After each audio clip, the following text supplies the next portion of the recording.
Saudara, apa saja temuan tim forensik saat otopsi ulang terhadap jenazah Brigadir Yosua dilakukan? Akankah hasil otopsi akan mempercepat proses penyidikan yang berujung pada penetapan tersangka?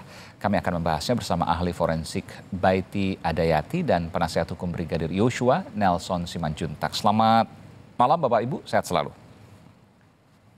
Malam. Iya, sepertinya Mbak Baiti belum masih termute ya. Nanti coba kita cek lagi. Saya ke Pak Nelson dulu. Pak Nelson, bisa mendengar saya jelas Pak Nelson? Baik, kita akan ke Ibu Baiti Adayati. Bu Baiti, tadi disampaikan oleh Ketua PDFI yang menyatakan bahwa perlu waktu 4 minggu untuk mengetahui detil apa yang terjadi sesungguhnya. Ada luka, tapi lukanya itu apakah terjadi setelah kematian atau sebelum kematian? Bisa Anda jelaskan soal ini? Ya, baik. Pemeriksaan penunjang merupakan salah satu prosedur yang juga rutin dilakukan pada kasus-kasus ekshumasi. Mengingat tadi ya sudah terjadi proses yang cukup lama sejak kejadian sehingga dari karakteristik luka yang tampak secara kasat mata itu sulit dibedakan apakah ini terjadi sebelum atau sesudah kematian. Sehingga perlu pemeriksaan penunjang untuk bisa lebih memastikan kembali.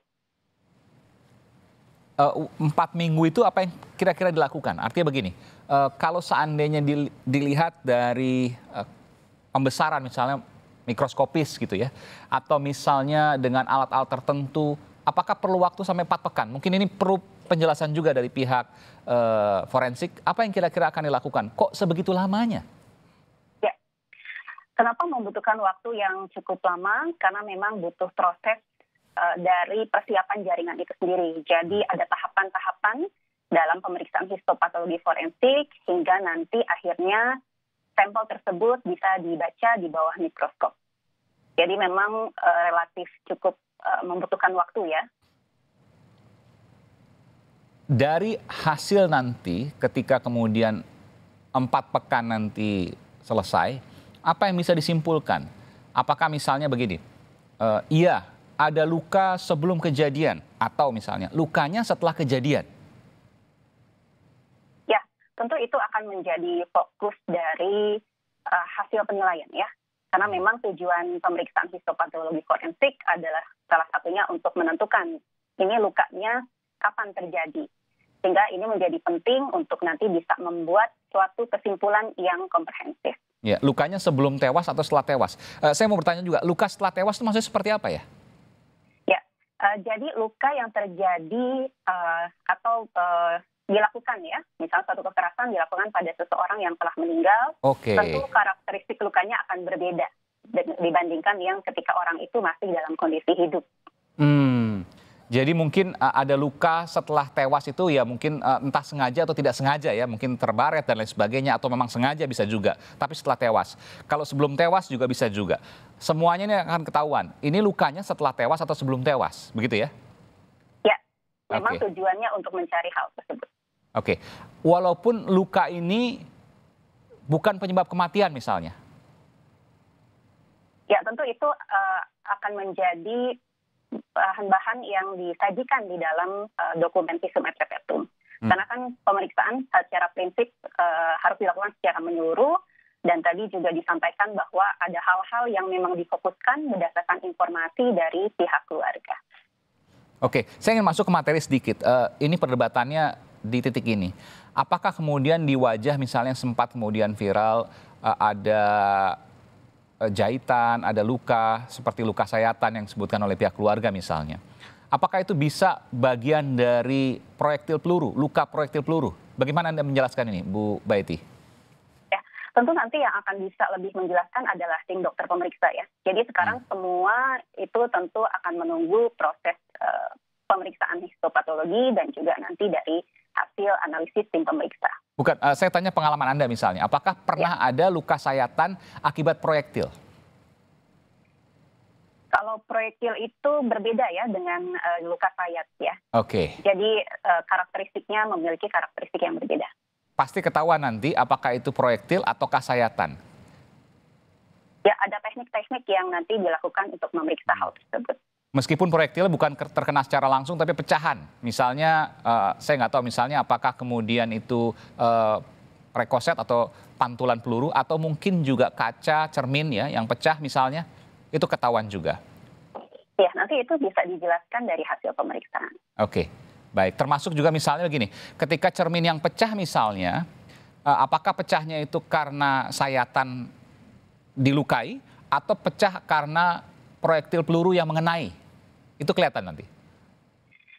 Kalau dilukai atau melukai itu kan proses ya. Iya, terlukai atau sengaja melukai gitu misalnya. Nah, ya itu kita tidak termasuk dalam kompetensi ahli karena itu seperti terkesan saksi melihat gitu ya. Kalau ahli nanti melihatnya dari bagaimana karakteristik luka.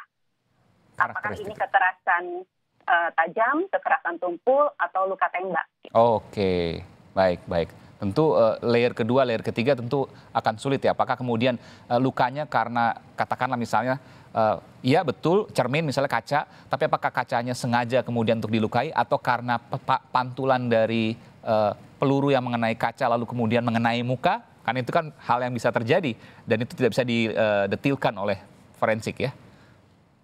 Tidak, karena ahli forensik itu menggambarkan pada tubuh jenazah ya. Kalau yang tadi kan yang disampaikan adalah proses.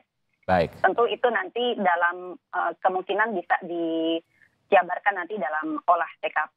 Baik. Tentu itu nanti juga akan hasil forensik tidak akan berdiri sendiri, akan dipastikan nanti di olah TKP. Jadi di olah TKP apakah benar, inline, apakah selaras. Nah itu kemudian akan menjadi hal yang menantang di penyelidikan.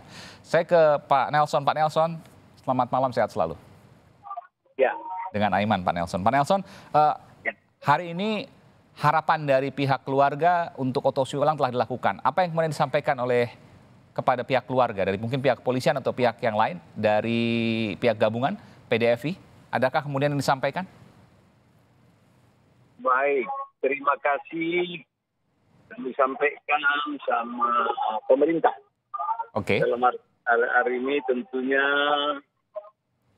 sudah menuntaskan pengebumian kembali jasad daripada Brigadir Joshua. Nah, harapan kami tentunya tetap tidak sampai di sini. Ini kasus harus terang benderang. Upacara pengebumian secara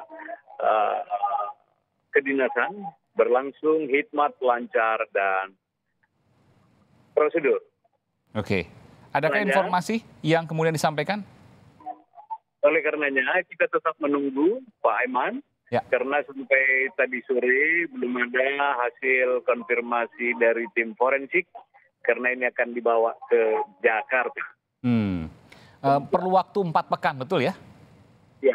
Sekitar 4 pekan, bahkan untuk totalnya bisa sampai 2 bulan, 8 pekan, ini lama sekali. Jadi ya, itu dia. Menunggu 8 pekan, katakanlah kita bicara skenario terburuk gitu ya, yang paling lama.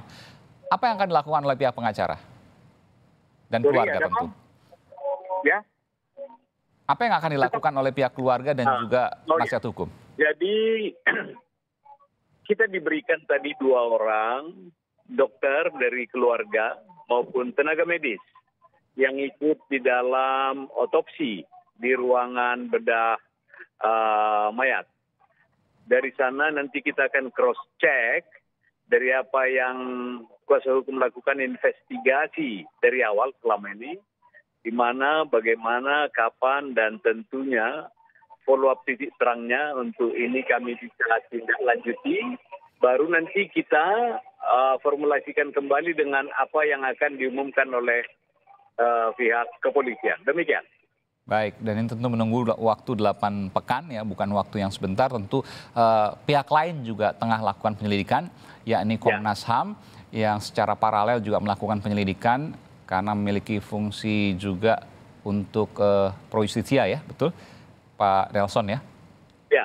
Penyelidikan pro justisia yang dilakukan oleh Komnas HAM dan kemudian nanti akan diumumkan satu persatu, dan apakah kemudian ini akan disatukan nanti untuk penuntutannya dan lain sebagainya, tentu ini teknis, nanti kita akan ke depan.